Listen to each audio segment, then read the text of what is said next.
దేవుని పిల్లలారా, ఈ రోజు దేవుని యొక్క దివ్య వాక్యంలోని ఒక మాటను మనం పరిశీలన చేద్దాం. 1వ అధ్యాయం 18వ వచనము ప్రకటన గ్రంథంలోని రాసిన మాటను పరిశీలన చేద్దాం. మృతుడనైతిని గాని ఇదిగో యుగ యుగములు నేను జీవించుచున్నాను. నేను మొదటి వాడను, నేను కడపటి వాడను.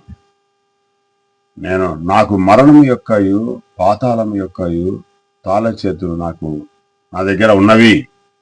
అంటే యేసుక్రీస్తు ప్రభుకు దేవుడు ఇచ్చాడు మరణం యొక్కయు పాతాళం యొక్కయు తాళ చేతులు. ఎందుకు ఇచ్చాడంటే యేసుక్రీస్తు ప్రభు మరణాన్ని జయించాడు, విజయకేతనం ఎగిరేశాడు, సర్వ మానవాళి పాపముల కొరపైన ప్రాణం పెట్టాడు, తన రక్తాన్ని కార్చాడు గనక దేవుని చేత అతను స్వీకరించబడి పరలోకంలో తన దేవుని యొక్క సింహాసనం పక్క కూర్చున్నాడు. మన తరపున విజ్ఞాపన చేస్తా ఉన్నాడు. క్రీస్తు మాటల ప్రకారంగా భూమి మీద జీవించిన ప్రతి వ్యక్తికి నిత్య జీవం ఉంటుంది దేవుని